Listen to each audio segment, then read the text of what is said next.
Hey, what up, everybody? This is Stevie Breach coming to you tonight, talking all about WrestleMania 31 and the big match that's on the card. Randy Orton going up against Seth Rollins. Honestly, this is going to be one of the best matches on the card for the night. I've been one to say that, honestly, in the past, I've never been a big Randy Orton fan. I've always found Randy Orton really boring, no matter if he's a babyface or whether he's a heel.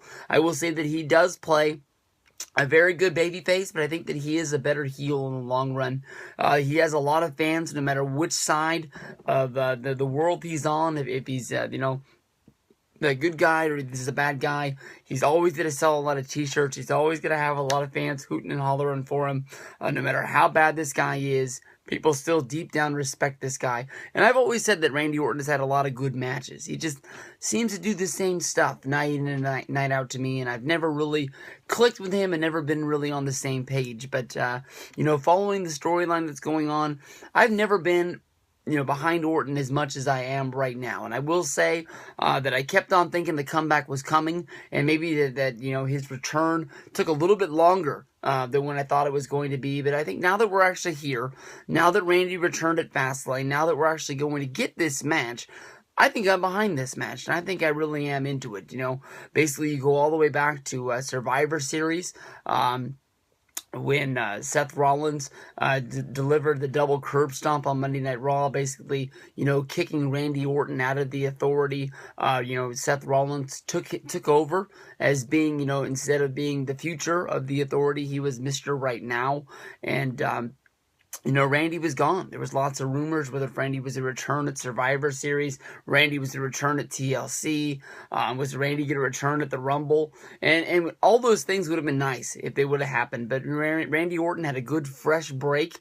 I think they said he's been gone from the WWE for 6 months, and now that he's here, we have a nice fresh matchup. Randy Orton against Seth Rollins. It's a match that we've been wanting since basically before November, maybe even into October, when these guys first started really bickering back and forth, and it really got ugly between them. And Triple H and Stephanie kept on having to find ways to glue these guys together, telling them that they were better together than they are apart.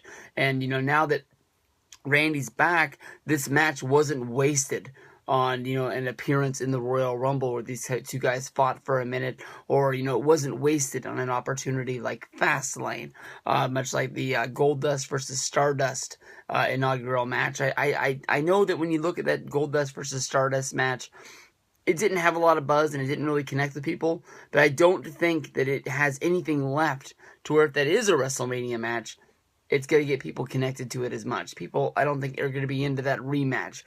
There was a little bit of buzz for the first match. Not going to be any for that second one. But basically, Randy versus Seth is the match that the people have been looking for because people want fresh things in WWE right now. And this is one thing that we've never seen before. This whole storyline, to me, bottles all the way back to SummerSlam of... I guess that would be 2013 when Daniel Bryan wins the WWE Championship by beating John Cena. John Cena picked Daniel Bryan out of the whole locker room. He could have picked anybody he wanted to face at SummerSlam. He could have picked the easiest opponent. He could have picked the hardest opponent. You can debate on, where he picked Daniel Bryan from, but I think he picked Daniel Bryan because of the fact John Cena wanted to fight the guy that was in the locker room that kept on collecting wins, had more of the fans behind him more than anybody else. He wanted to fight Daniel Bryan to win those fans over. Basically by saying, you've seen me beat Randy Orton 1,000 times. You've seen me beat Mark Henry, you've seen me beat the Great Khali, anything that's been stacked up against me, but this is a fresh match that we've never seen before. Daniel Bryan versus John Cena. He seems to be the guy that, has all the fans in the palm of their hands. Let's go out and let's get this done.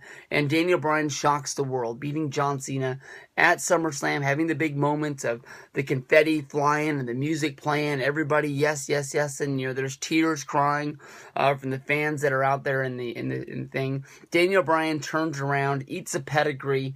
Randy Orton runs down, cashes in the Money in the Bank briefcase. 1, 2, 3. Daniel Bryan is screwed out of his first time as champion, and Randy Orton gets moved to the forefront of the Authority, basically becoming the go-to guy that Daniel Bryan has to fight because Triple H is pushing him out there. And, you know, there was times when Randy would be able to beat Bryan, and there's times when, you know, they had to cheat to be able to beat him, or Bryan would just overcome and, you know, be this embarrassment on top of the Authority that Randy wasn't able to get it done. And, you know, Stephanie and Triple H were constantly having to try and give him pep talks, and, you know, they were, you know, trying to give, like, you know, this thing, you know, get back to what you always, you know, used to be. And it comes up Seth Rollins a year later. He wins the Money in the Bank briefcase. He becomes this guy with the golden ticket to become a WWE Championship. He's trying to push Randy Orton out of the way. And finally on Monday Night Raw, you know, tempers, you know, just boil over. These two guys actually get into a match.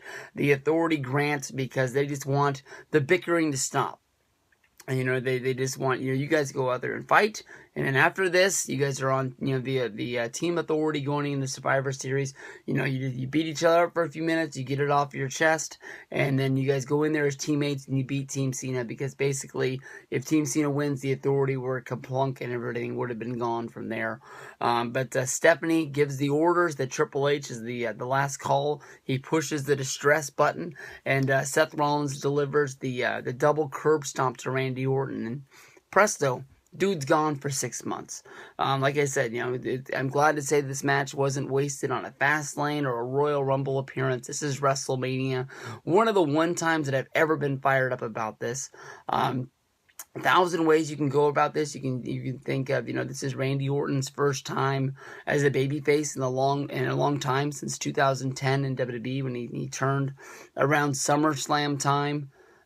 Maybe you can say turned a little bit earlier than that. Maybe he turned around WrestleMania 26. But, you know, that was the first time that I really noticed how over Randy was in my mind. That's when it finally, you know, really took off, with him going up against Sheamus and things like that. You know, before the SummerSlam, I sort of looked at him as sort of like a heel that was trying to play babyface. But SummerSlam weekend is when it just really flipped, and he became, you know, what he was.